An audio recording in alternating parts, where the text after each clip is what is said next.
Shalom jemaat Tuhan, shalom Bapak Ibu dan saudara-saudari semuanya. Puji Tuhan, kita hari ini tetap masih dalam lindungan Tuhan dan penyertaan Tuhan, dan kita boleh beribadah bersama-sama memuji memuliakan nama Tuhan.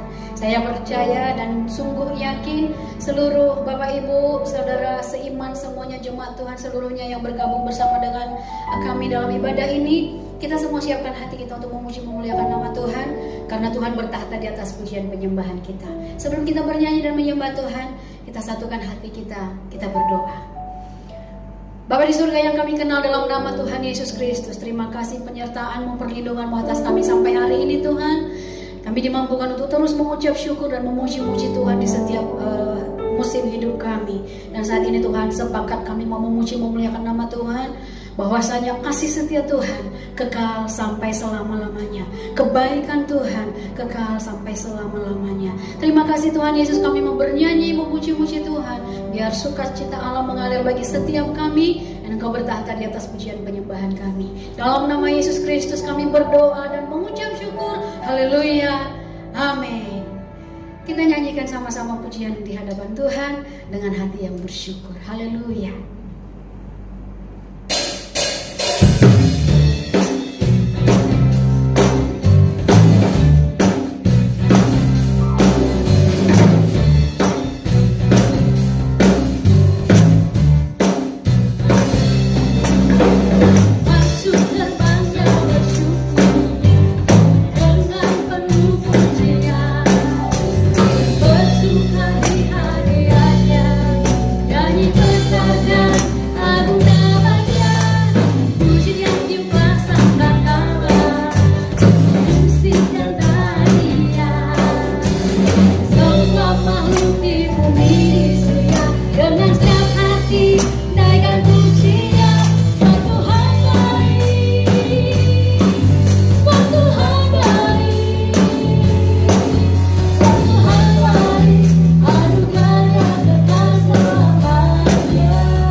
Anugerah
menyembah. Haleluya, haleluya. Cuma Tuhan bersama dengan kami, kita sama-sama datang dengan hati yang sungguh untuk menyembah Tuhan. Sama-sama rasakan hadirat dan lawatan kuasa Tuhan. Haleluya. Biar alam semesta, surga dan bumi tunduk menyembah Yesus, Raja segala raja. Haleluya, haleluya. Kebesaran-Mu Tuhan, keagungan dan kemuliaan. Haleluya. Alam semesta melukiskan kebesaran Tuhan, bumi dan surga menyanyikan kemuliaan nama-Mu.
Seluruh umat menyembahmu Tuhan, sebab kasih setiamu, sebab anugerahmu yang besar. Haleluya.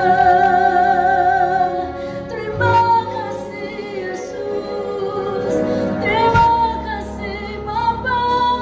Kami muliakan kami tempat ini, kami muliakan Engkau di rumah kami masing-masing Tuhan. Kami sembah Engkau Raja, Raja segala Raja. Kami mengakui tiada Allah yang seperti-Mu, tiada Tuhan yang seperti-Mu. Engkau Allah pencipta langit bumi, Engkau Allah yang melihara kami, Engkau Allah yang menjaga kami. Terima kasih Tuhan, terima kasih Yesus. Kami sembah Engkau Yesus, selama-lamanya kami puji Engkau, sampai akhir hidup kami sembah Engkau. Terima kasih Yesus. Haleluya, haleluya.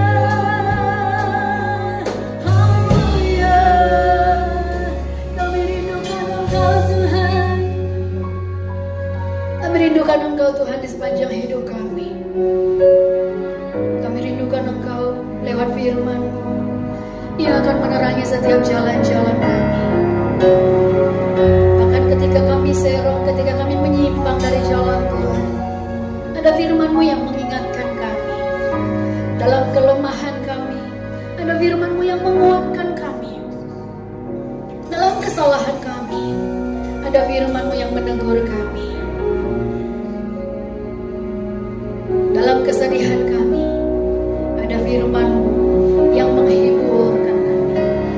Firman-Mu cukup bagi kami Tuhan, menuntun hidup kami, menuntun langkah kami. Dan bukti kami mengasihi Tuhan, kami mau dengarkan firman-Mu. Bersama dengan Roh Kudus kami dimampukan mengerti, memahami, dan melakukannya dalam hidup kami. Sehingga firman-Mu menjadi rema bagi kami. Kami bukan hanya penyampai dan pelaku firman, kami menjadi pelaku-pelaku firman Tuhan, bukan hanya pendengar saja.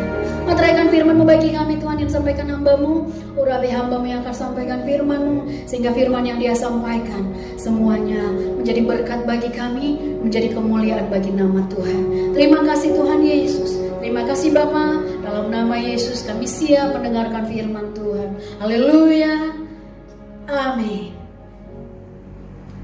Shalom Bapak Ibu, saudaraku yang saya kasihi di dalam nama Tuhan Yesus.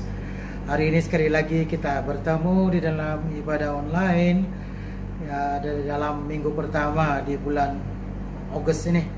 Dan satu hal kita bersyukur kepada Tuhan, kita mampu memijakkan kaki ataupun beralih ke bulan yang baru ini, semua karena anugerah Tuhan kepada kita. Saya percaya walaupun apapun yang kita alami, walaupun hari-hari ini agak mengejutkan, jumlah peningkatan mangsa daripada COVID-19 ini semakin meningkat, tapi saya yakin dan percaya bahwa selagi ataupun ketika kita benar-benar berharap kepada Tuhan, Tuhan akan melindungi, menjauhkan kita daripada semuanya itu. Yang percaya katakan amin. Amin, haleluya. Oke, hari ini saya ingin mengajak kita semua untuk terus belajar dalam firman Tuhan. Dan sebelum itu saya ingin bercerita tentang satu cerita sebagai pendahuluan ataupun ilustrasi untuk membantu kita lebih mengerti message firman Tuhan pada hari ini. Cerita yang saya mau sampaikan adalah tentang satu cerita yang saya pernah dengar tentang suami istri. Suatu ketika si suami ketika dia balik daripada kerja, dan apa yang terjadi di sebelum itu di tempat kerja dia mengalami tekanan, mengalami stres daripada situasi ataupun keadaan di tempat kerja. Dan begitu ketika dia pulang kerja, ternyata istrinya tidak menyediakan perkara-perkara yang secara rutin ataupun biasa dia harapkan daripada istrinya ketika dia balik, istrinya tidak ada menyambut dia, ataupun yang biasanya dia terus minum kopi, istrinya tidak sediakan semuanya itu. Dan perkara itu terus membuatkan dia begitu marah, dan dia terus pergi ke mencari istrinya, dan dia dari situ terjadi satu pergaduhan.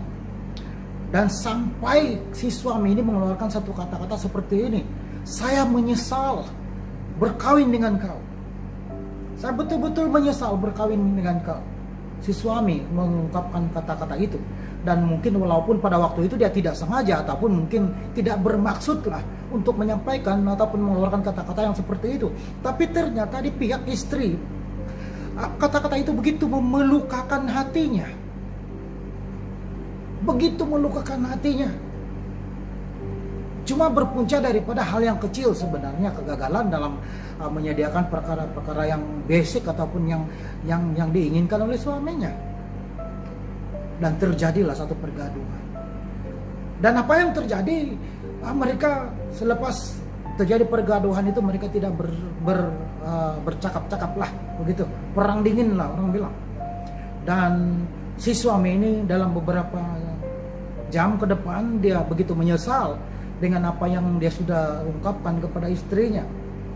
Namun dia tidak punya keberanian ataupun dia tidak punya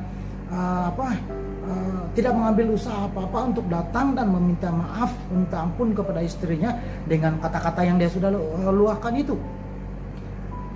Lalu apa yang terjadi, saudaraku? Dia bertekad bahwa begini, esok pagi ketika istrinya akan mempersiapkan sarapan, ketika dia akan pergi mau berangkat kerja, dia akan mengambil kesempatan itu untuk minta maaf.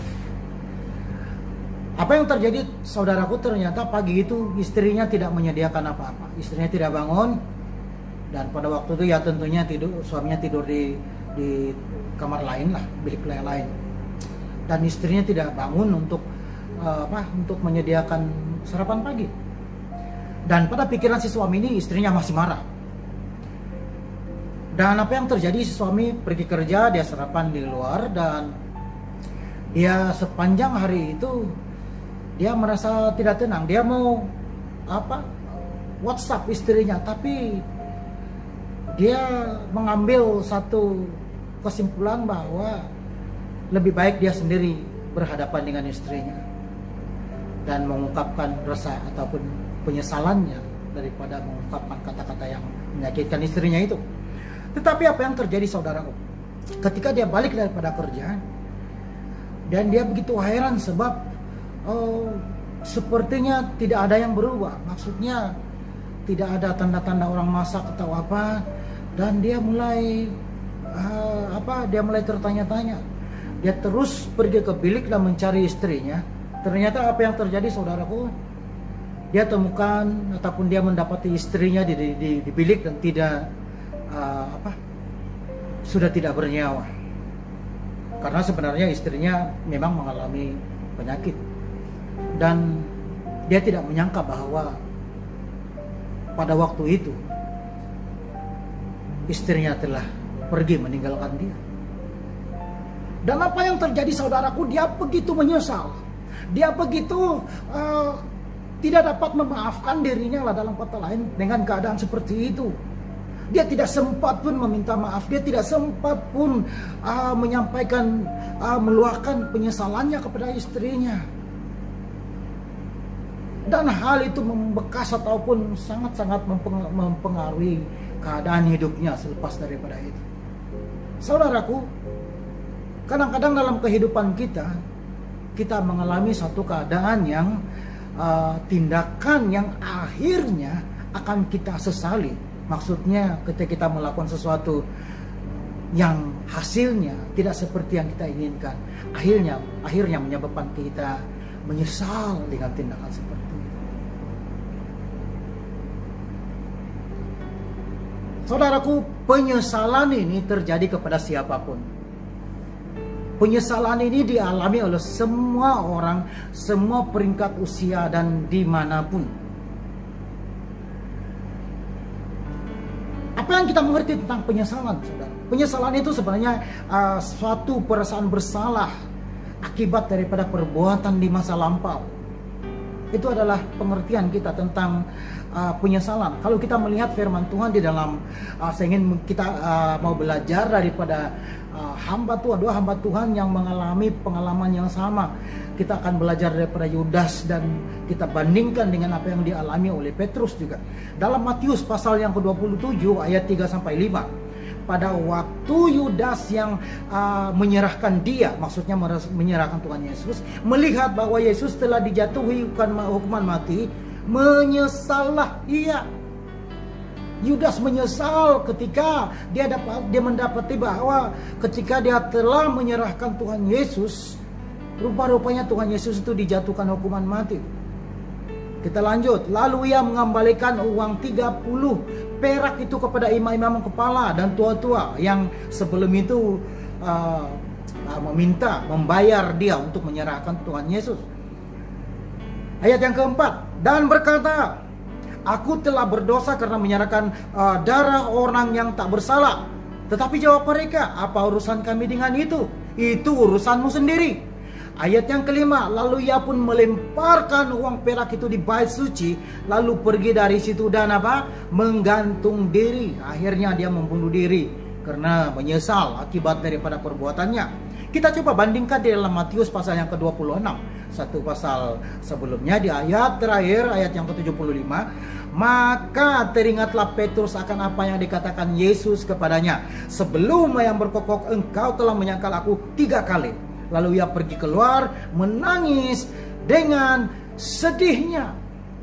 Ternyata apa yang diperingatkan oleh Tuhan Yesus sebelumnya kepada Petrus terjadi. Dan menyesallah Petrus dengan kejadian itu. Dan firman Tuhan berkata, dia pergi keluar menangis karena menyesal dengan perbuatan yang sudah dilakukannya. Dan firman Tuhan mencatat dia juga begitu sedih. Saudaraku, apa akibat daripada penyesalan yang biasanya kita alami? Ada beberapa akibat yang kita alami. Ada akibat yang negatif, dan kita akan belajar akibat yang positif juga pada hari ini. Pertama, ketika kita mengalami penyesalan, akibat negatif, akibat yang tidak baik daripada penyesalan adalah yang pertama, kita cenderung menghukum diri kita sendiri. Berapa ramai di antara kita yang ketika menyesal dengan perbuatan kita, menyesal dengan keputusan yang pernah kita buat di satu waktu yang dulu, kita tidak dapat memaafkan diri kita dan kita coba menghukum diri kita sendiri. Saya juga pernah mengalami hal seperti itu, saudaraku. Dulu ketika saya belum mengerti tentang banyak perkara, ketika saya baru mau mengenal Tuhan, saya cenderung menyesal dengan hal-hal yang saya telah perbuat dulu sebelum saya bertobat, dan saya coba menghukum diri saya sendiri. Kalau kita baca dalam Matius pasal 27 ayat yang kelima tadi, berbunyi seperti ini, maka ia pun melemparkan uang perak itu ke dalam bait suci. Yudas membuang uang perak itu ke bait suci, lalu pergi dari situ dan menggantung diri. Dia menyesal, lalu dia menghukum dirinya sendiri dengan menggantung dirinya. Perkara kedua yang selalu atau biasanya terjadi ketika kita menyesal, mengalami penyesalan yang paling dalam lah orang bilang, kita cenderung patah semangat. Ada orang yang hilang arah hidup. Ada orang yang dulu gemuk, berisi, orang bilang, ketika dia mengalami penyesalan yang begitu membekas di dalam hatinya, dia akan hilang semangat untuk hidup, hilang semangat untuk makan, hilang semangat untuk kerja dan melakukan apapun pekerjaan, sehingga mereka menjadi kurus dan benar-benar jauh berbeza dengan apa yang sebelumnya. Kalau kita baca dalam Matius 26 ayat 75 tadi, ini Petrus, maka teringatlah Petrus kan apa yang dikatakan oleh Yesus kepadanya, sebelum ayam berkokok engkau telah menyangkal aku 3 kali. Lalu ia pergi keluar dan menangis dan sedihnya. Dan kejadian itu bukan berhenti di situ, saudaraku. Dia akibat daripada patah semangatnya itu, dia kembali kepada cara hidupnya yang lama, yaitu menangkap ikan. Dia seperti hilang arah pada waktu itu. Saudaraku, penyesalan kalau kita tidak dapat mengatasi ataupun menanggapi, meresponi dengan benar, lalu kita cenderung untuk mengambil respon yang negatif daripada itu, saudaraku, itu tidak sepatutnya terjadi. Apalagi khusus bagi kita orang-orang yang ada Tuhan, yang percaya kepada Tuhan. Namun ada sisi positifnya, saudaraku. Ketika kita berpikir positif ataupun dapat menanggapi dengan baik apapun yang kita alami tentang penyesalan dalam hidup kita, kita akan mengalami peningkatan dalam iman kita sebenarnya pada pembaharuan. Kalau kita lihat Petrus sendiri, walaupun dia begitu sedih, dia begitu nangis ketika dia menyesal, tetapi dia tidak, walaupun dia sempat untuk patah semangat kembali kepada pekerjaan yang lama, tetapi ketika dia diberi peluang pengampunan ataupun kesempatan yang kedua daripada Tuhan, apa yang terjadi? Petrus bangkit, dan kita semua tahu bahwa Petrus menjadi seorang pribadi yang baru. Tuhan memakai dia dengan luar biasa, dan Alkitab mencatat bahwa pelayanan Petrus itu sangat luar biasa. Haleluya. Saudaraku, ada beberapa jenis penyesalan.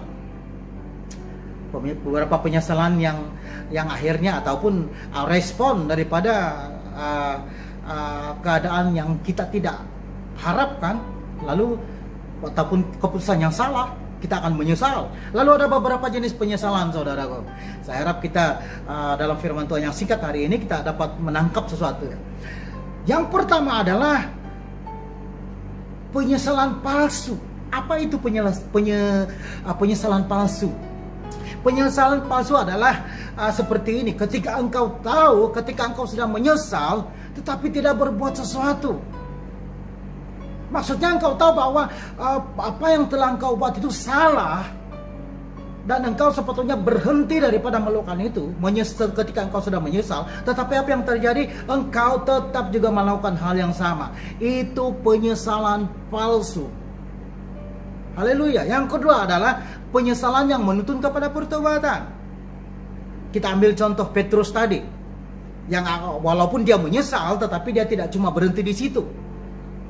Dia tetap mengambil usaha, dan akhirnya usaha yang dia ambil untuk dia belajar daripada kesalahannya, dan dia menjadi pribadi yang baru. Dia bertobat daripada kesalahannya, dan bukti pertobatannya adalah dia benar-benar melakukan apa yang Tuhan suruh buat. Maksudnya dia memberi peluang kepada dirinya sendiri juga. Contoh atau jenis penyesalan yang ketiga adalah penyesalan sementara. Iya, penyesalan sementara, saudaraku. Penyesalan sementara kita boleh bahagikan kepada tiga. Yang pertama yang saya sempat catat di sini adalah penyesalan, saya dapat bilang penyesalan satu hari lah. Contohnya begini, mungkin kita mau pergi ke satu tempat yang jauh, yang memerlukan waktu yang lama untuk sampai. Lalu ketika kita mengendara atau ketika kita memandu kereta, lalu kita lihat petrol cuma tinggal 10%. Minyak, bensin ataupun petrol tinggal 10%. Lalu kita terus memandu, dan kita berharap ada stasiun minyak, stasiun petrol yang ada. Lalu kita memandu dan kita melalui Shell. Lalu kita berpikir pasti ada Petronas di depan. Lalu kita memandu lagi, dan sampai di depan Petronas, pasti ada lagi Petron di depan. Lalu kita memandu, kita beriman, ada lagi Petron di depan.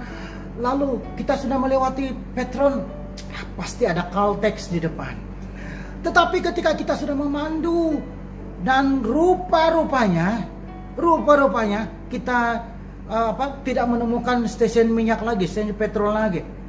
Lalu minyak sudah semakin turun, dan kita terjebak ataupun terperangkap di traffic jam. Lalu apa yang terjadi pada waktu itu? Kita kehabisan minyak. Lalu kita terpaksa parking di tepi dan minta tolong orang ataupun cari Grab atau apapun untuk pergi mencari Grab. Dan engkau sangat menyesal, sebab engkau berkata kepada dirimu seperti ini, aduh kalau saya isi waktu melalui Shell tadi, paling tidak waktu melalui Petronas, paling tidak paling akhir itulah Caltex. Tetapi apa yang terjadi, engkau menyesal pun tidak guna. Tapi selepas engkau isi minyak, ambil petrol isi dan sudah berlalu, tidak ada lagi penyesalan seperti itu. Itu penyesalan satu hari. Tapi ada juga yang penyesalan yang lebih lama. Contohnya yang saya sempat catat di sini adalah penyesalan 1 bulan. Contohnya begini saudaraku, ketika engkau pergi ke salon kecantikan dan engkau berharap supaya orang tukang salonnya, tukang guntingnya itu, babunya itu dapat memberikan hasil guntingan yang seperti yang kau mau. Rupa-rupanya dia memberikan sesuatu ataupun hasil kerjanya tidak seperti yang kau harapkan. Dan sudah terlanjur gunting pendek lah orang bilang. Dan apa yang terjadi adalah engkau begitu kecewa, engkau begitu menyesal sebab pergi ke kedai gunting itu. Lalu apa yang terjadi? Engkau harus menanggung penyesalanmu itu selama 1 bulan. Ataupun mungkin lebih lah, sampai rambut panjang dan baru kita boleh buat fashion yang baru lagi, yang seperti yang kau mau. Itu penyesalan sementara dalam konteks kategori yang 1 bulan. Tetapi ada juga penderita ataupun penyesalan yang mungkin lebih lama daripada itu. Penyesalan 1 tahun lah contohnya. Contohnya ketika engkau seorang student ataupun engkau bersekolah, dan ketika di ujian akhir engkau tidak mempersiapkan dirimu sebaik-baiknya. Engkau tidak buat ulang kaji, engkau tidak buat apapun, engkau tidak buat. Lepas itu ketika ujian dan keputusanmu sangat mengecewakan. Lalu apa yang terjadi? Engkau terpaksa mengulang kembali paper itu, kertas itu. Dan engkau harus menunggu 1 tahun untuk itu. Engkau menyesal sebab engkau tidak mempersiapkan dirimu.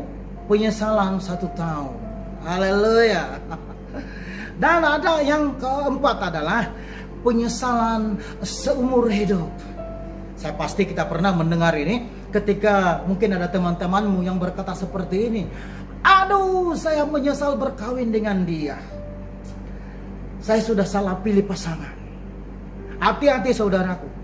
Ketika engkau membuat pilihan, terutama pasangan hidup, dengan tidak berhati-hati.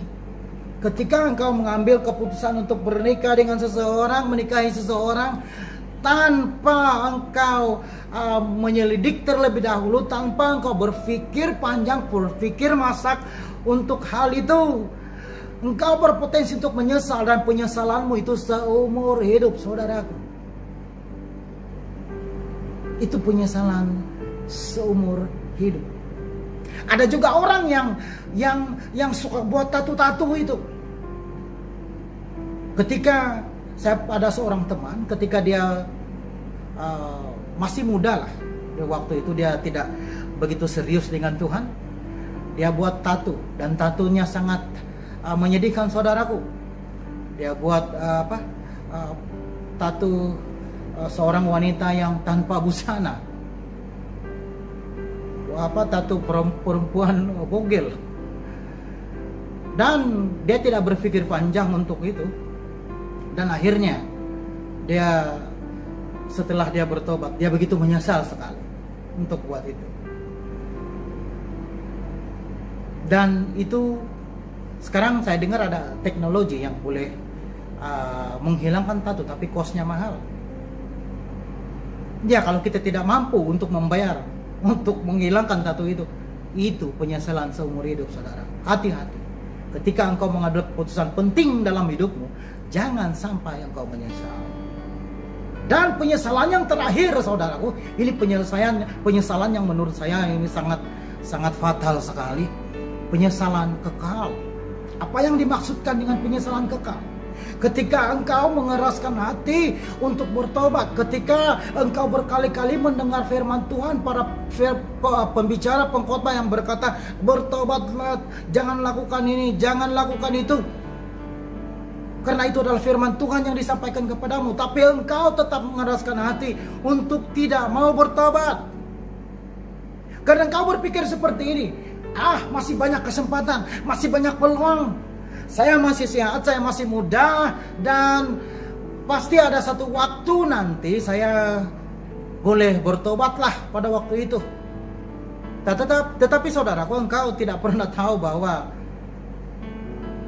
hidupmu boleh sampai bila saja, ataupun kehidupanmu sampai bila.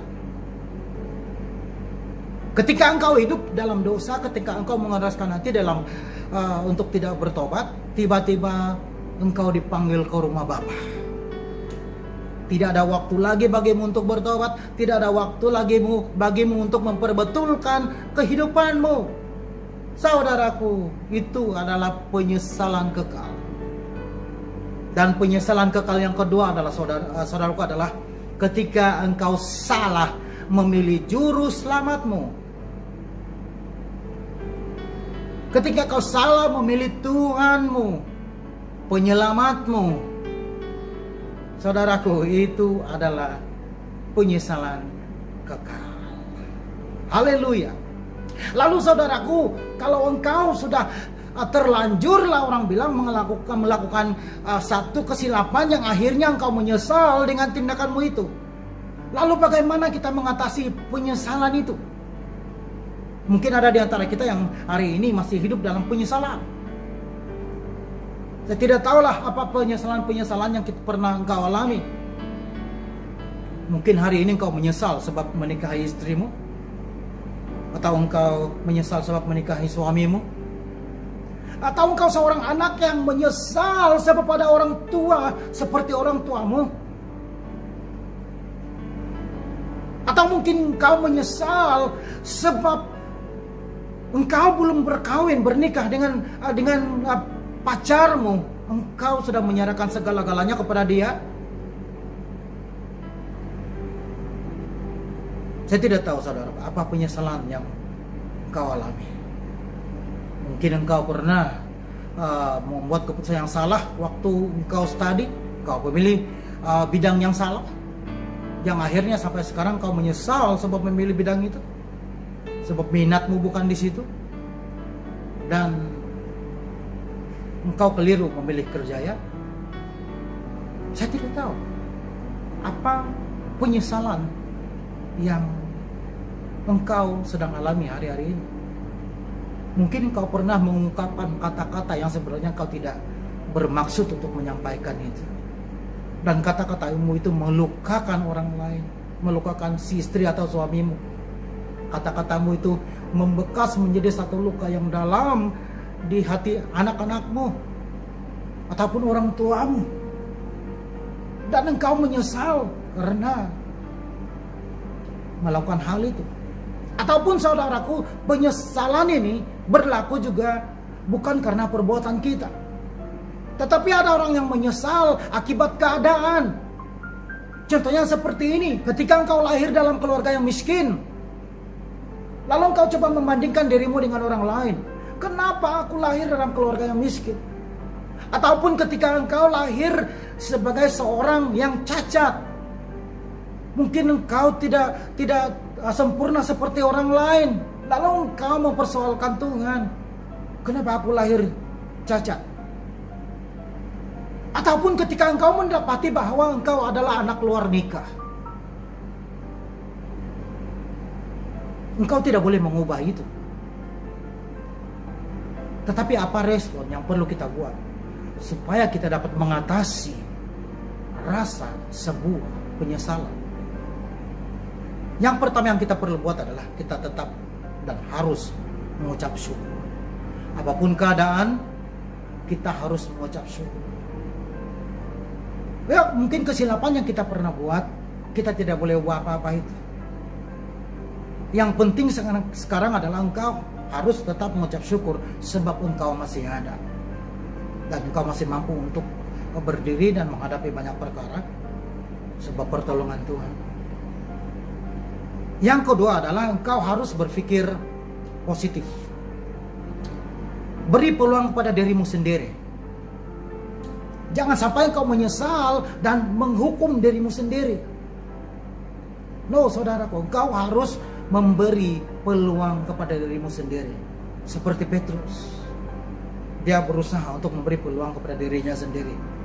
Dan luar biasa, kalau Tuhan bekerja, Tuhan akan melakukan perkara-perkara yang hebat. Dalam 2 Korintus pasal 5 ayat yang ke-17b, 2 Korintus 5 ayat 17b, yang lama telah berlalu, yang lama sudah berlalu, sesungguhnya yang baru sudah datang. Walaupun engkau sangat mengasihi pacarmu dan dia mengkhianati engkau, tetap bersyukur, beri peluang kepada dirimu sendiri. Yang lama sudah berlalu, sesungguhnya percayalah, beriman bahwa Tuhan merencanakan sesuatu yang jauh lebih indah daripada apa yang engkau pernah alami.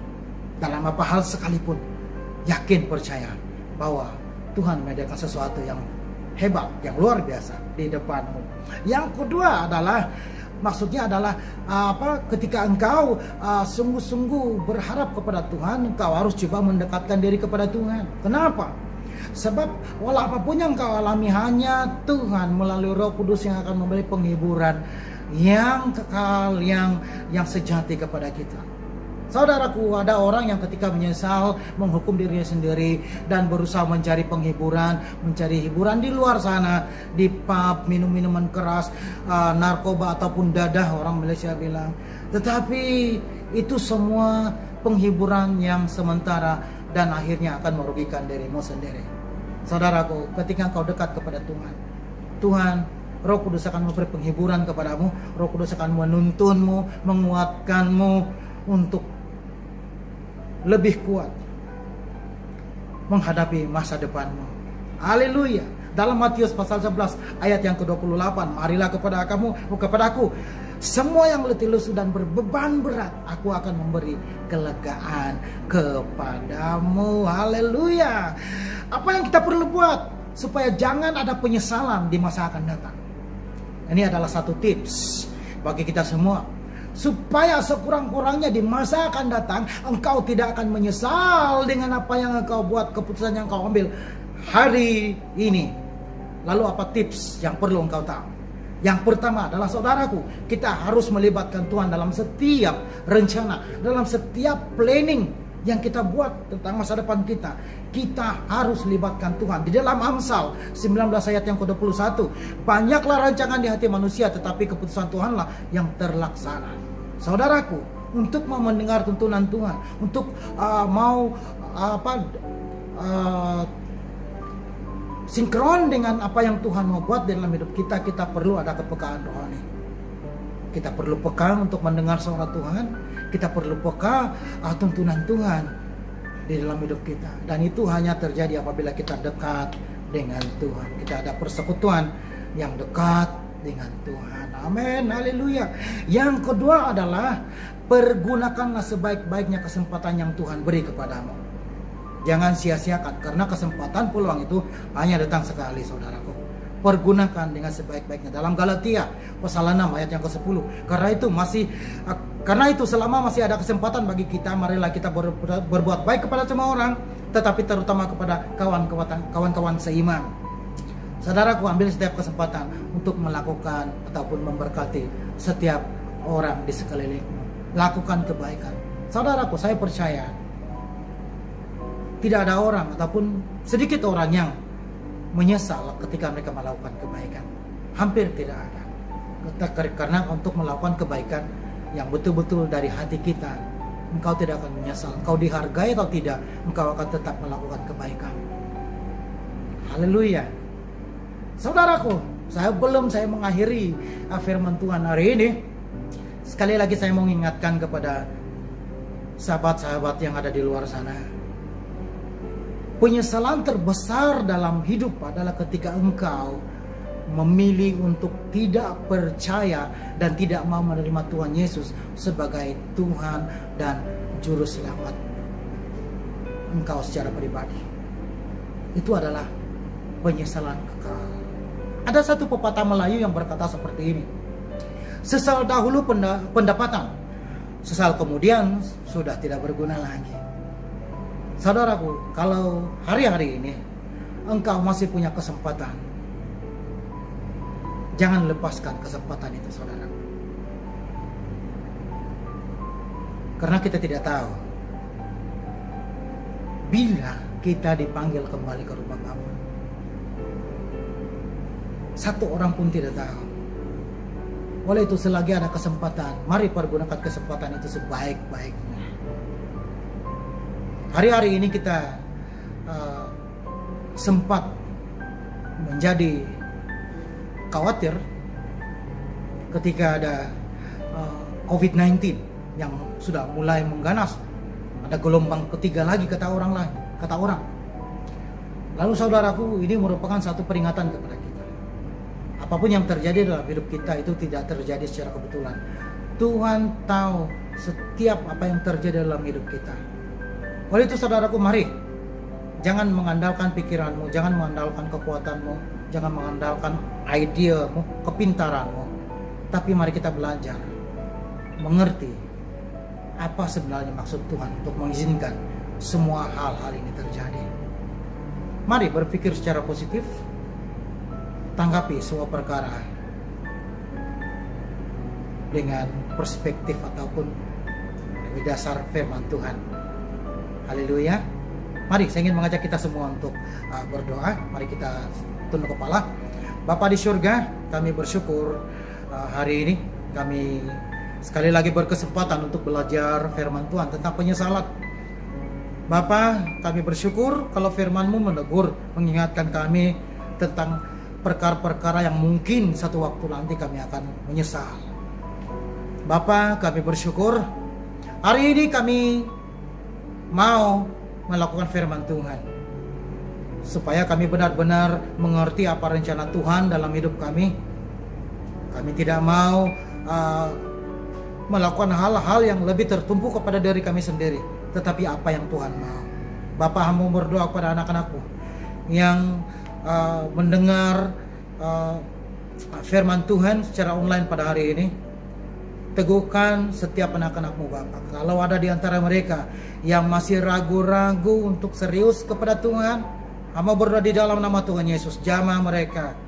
Dan juga bagi mereka yang mungkin masih ragu-ragu untuk menerima Engkau sebagai Tuhan dan Juru Selamat, Roh Kudus, mari Engkau jamah setiap hati mereka agar mereka benar-benar terbuka untuk menerima Engkau sebagai Tuhan dan Juru Selamat mereka secara pribadi. Terima kasih Bapa, karena mengingatkan kami tentang penyesalan, terutama tentang penyesalan kekal yang mungkin kami alami kalau kami tidak bertindak hari ini juga. Terima kasih Bapa, hanya di dalam nama Tuhan Yesus. Mari kita semua yang sudah diberkati bersama dengan saya katakan amin. Haleluya. Terima kasih sebab sudah setia untuk mendengar firman Tuhan hari ini, dan Tuhan Yesus memberkati. Saya yakin dan percaya kita semua diberkati lewat firman Tuhan. Amin. Oke, pengumuman minggu ini, mulai minggu depan kita akan ibadah online melalui pusat FGA. So akan dimula jam 3 sore secara online. So setiap minggu ke depan akan kita ibadah bergaul dengan FGA online. Dan juga untuk ucapan syukur mengembalikan persepuluhan persembahan, boleh terus menghubungi Bapak Ibu Gembala kita.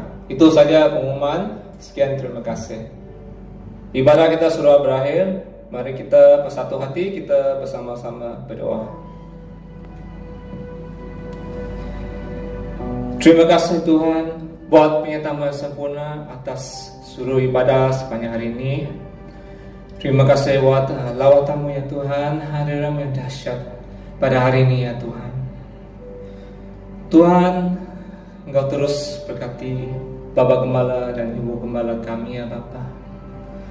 Tuhan, Engkau pakai kedua hamba-Mu ini ya Bapa ke depan, semakin hari semakin dahsyat ya Bapa. Dimanapun kedua hamba-Mu melayani Engkau ya Tuhan, Engkau taruhkan karunia-karunia yang baru, talenta-talenta, hikmat, kebiasaan kepada kedua hamba-Mu ya Bapa, sehingga lewat kedua hamba-Mu ya Bapa, banyak lagi jiwa yang akan dimenangkan ya Bapa, di dalam nama Tuhan Yesus. Tuhan, apa yang menjadi kebutuhan mereka, Tuhan juga cukupkan ya Bapa. Supaya Tuhan tambah-tambah berkat yang melimpah buat kedua hamba-Mu ya Tuhan.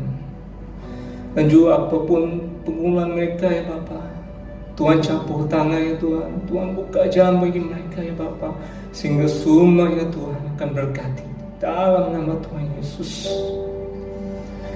Terima kasih Tuhan. Tuhan juga berkati kedua anak mereka ya Bapa. Tuhan memberikan pertumbuhan baik yang sehat, yang kuat buat kedua anak mereka ya Bapa, sehingga mereka bertumbuh dengan bijak, pandai ya Bapa ke masa hadapan. Sehingga kami rindu kedua anak ini Tuhan akan pakai dengan luar biasa ya Bapa pada masa depan untuk memuliakan Engkau ya Bapa. Terima kasih Tuhan. Terima kasih Tuhan Yesus. Engkau sungguh baik ya Tuhan. Tuhan, Engkau juga berkati gereja ini ya Bapa. Kami sangat-sangat rindu ya Bapa. Kami rindu mau beribadah di gereja ini Bapa bersama seluruh umat-Mu ya Bapa. Tuhan, Engkau buka jalan ya Bapa.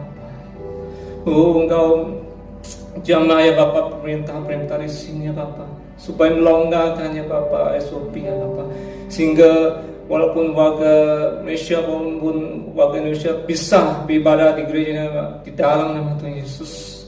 Kami yakin dan percaya Bapa. Kami rindu melihat ya Bapa kemenangan terjadi di gereja ini ya Bapa. Kami rindu melihat kesungguhan ya Bapa, suasana surgawi terjadi di gereja ini ya Bapa. Kami rindu melihat ya Bapa. Kami mau memuji memuliakan Engkau ya Bapa di gereja ini ya Bapa, dengan sepenuh hati, sepenuh jiwa ya Tuhan, sehingga nama-Mu semakin dimuliakan lewat gereja ini ya Bapa. Kami akan percaya Tuhan pasti akan melakukan pekerjaan dahsyat ke atas gereja ini ya Bapa. Bapa, Engkau terus berkati gereja ini Bapa. Oh Yesus, Engkau baik ya Bapa. Tuhan, Engkau juga berkati cabang bahasa ya Bapa di seluruh Selangor, KL ya Bapa, cabang bahasa FJ. Tuhan terus berkati ya Bapa seluruh umat-Mu dan pastor-pastor ya Bapa.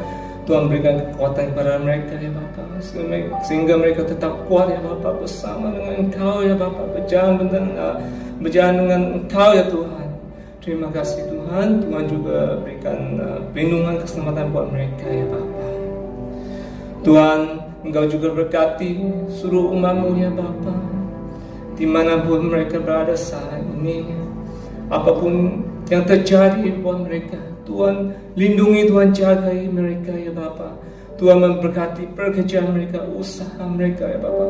Tuhan berikan kesehatan panjang umur buat mereka ya Bapa. Tuhan ingatkan mereka ya Bapa, supaya Kau ya yang terutama dalam hidup mereka ya Bapa, sehingga mereka apapun terjadi mereka tetap mengadakan kepada-Mu ya Bapa, dan terus melekat kepada-Mu ya Tuhan, supaya mereka tidak menjauh daripada-Mu ya Tuhan. Tuhan jaga, lindungi mereka ya Bapa. Oh, terima kasih ya Bapa. Engkau sungguh baik ya Bapa. Oh, Tuhan, Engkau juga berkati bangsa Malaysia dan Indonesia ya Bapa. Kami yakin dan percaya sesuai dengan waktu-Mu ya Bapa, Tuhan pasti akan pulihkan kedua bangsa ini ya Bapa, sehingga kedua bangsa ini akan tidak ada lagi virus COVID-19 di dalam nama Tuhan Yesus.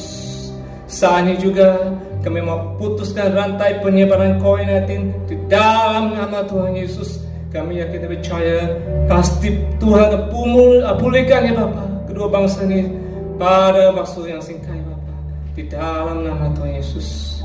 Terima kasih Bapa. Terima kasih Bapa di surga. Ini adalah doa permohonan kami ya Bapa, yang kami naikkan kepada-Mu Bapa. Kami yakin dan percaya ya Bapa, sesuai dengan kehendak-Mu, rencana-Mu pasti akan digenapi. Hanya di dalam nama Tuhan Yesus kami mengucap syukur. Haleluya. Amin. Mari semua jemaat Tuhan, sebelum kita menerima berkat dan menutup ibadah pada malam hari ini, pada petang hari ini, mari kita angkat pujian kita.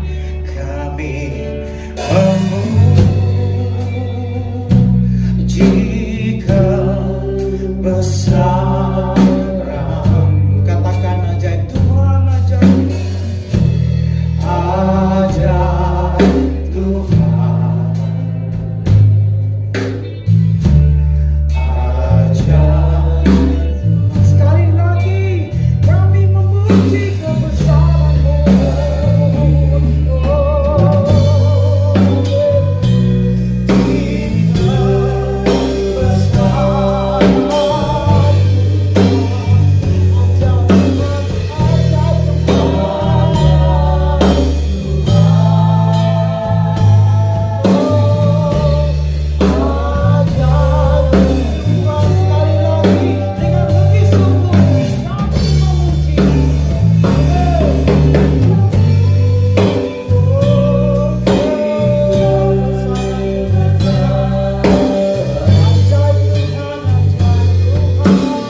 Mari angkat kedua tanganmu tinggi-tinggi.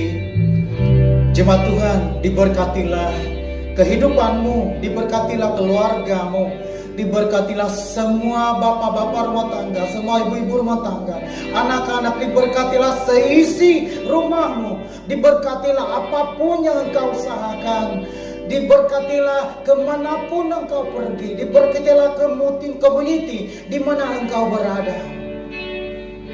Tetap sandarkan hidupmu kepada Tuhan. Jangan biarkan kau mengambil keputusan yang akhirnya membuatkan engkau menyesal. Saudaraku, sebelum terlambat, pergunakan kesempatan yang ada sehingga nama Tuhan dipermuliakan di dalam hidup kita semua.